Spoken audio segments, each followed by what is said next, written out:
দেখুন এইভাবে আমি এটাকে মিক্স করে নিলাম, নিয়ে আমি এটাকে আধ ঘন্টার মতন আমি রেখে দেবো, যাতে এটা ভালোভাবে এটা নরম হয়ে। আমার এটা 20 মিনিটের মতন 20-25 মিনিট হয়ে গেছে।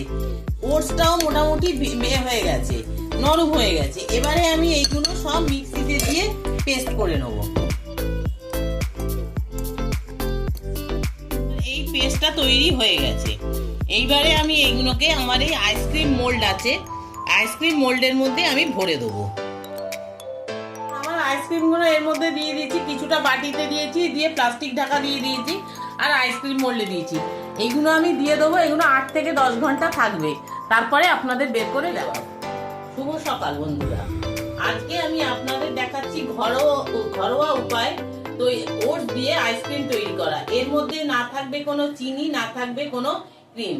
এই প্রচন্ড গরমে সব বাচ্চারা তো আইসক্রিম খেতে চায়, কিন্তু বাইরের আইসক্রিমে তো অনেক কিছু মেশানো থাকে।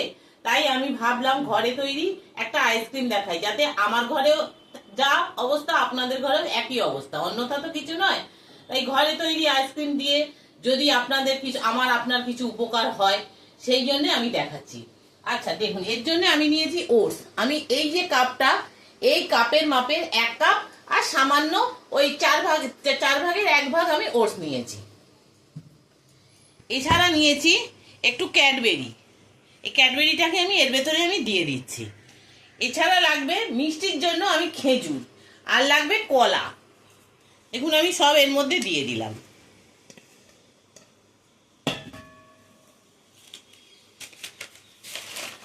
এছাড়া লাগবে দেখুন কিছু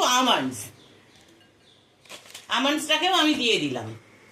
আর লাগবে একটুখানি কফি পাউডার, আপনারা এখানে কোকো পাউডার ইউজ করতে পারেন।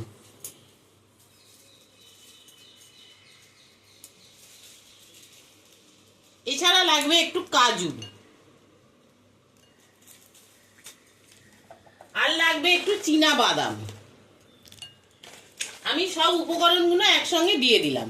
দিয়ে এইবারে এটাকে আমি গরম দুধের মধ্যে আমি 20 থেকে 30 মিনিট আমি এটাকে মিক্স করে রেখে দেবো। দেখুন আমার এটা 20 মিনিটের মতন 20-25 মিনিট হয়ে গেছে। ওটসটাও মোটামুটি হয়ে গেছে, নরম হয়ে গেছে। এবারে আমি এইগুলো সব মিক্সিতে দিয়ে পেস্ট করে নেব।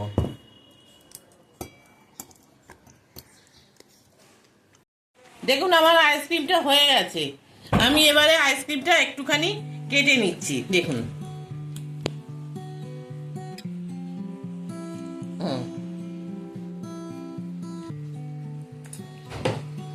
দেখুন আমি খেয়ে দেখছি কিরকম হয়েছে।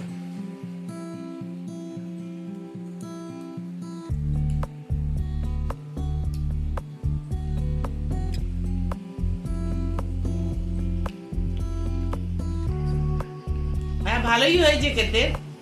আপনারাও এইভাবে বানাবেন, বানিয়ে খেয়ে দেখবেন, বাচ্চাদের করে দেবেন। গরমকালের পক্ষে এটা খুব ভালো। আর এটা তো পুরো এর মধ্যে কোনো চিনি ক্রিম দেয়া নেই, এটা পুরো স্বাস্থ্যকর। আশা করি আপনাদেরও বাচ্চাদেরও খেতে ভালো লাগবে। আর এটার মধ্যে ভালো জিনিস আছে, ওটস আছে, কলা আছে, তারপরে আপনার খেজুর আছে, সবকিছুই উপকারী জিনিস। এইগুলো খেলে এগুলো শরীরের পক্ষেও ভালো। এইভাবে বানিয়ে আপনারা খাবেন, খেয়ে দেখবেন কিরকম লাগলো। আর যদি ভালো লাগে একটা লাইক করবেন, কমেন্টস করবেন, আর পাশে থাকা বেল আইকনটা টিপে দেবেন। আর নতুন বন্ধুদের বলছি আপনারা চ্যানেলটা সাবস্ক্রাইব করে নেবেন। আর যদি এই ভিডিওটা ভালো লাগে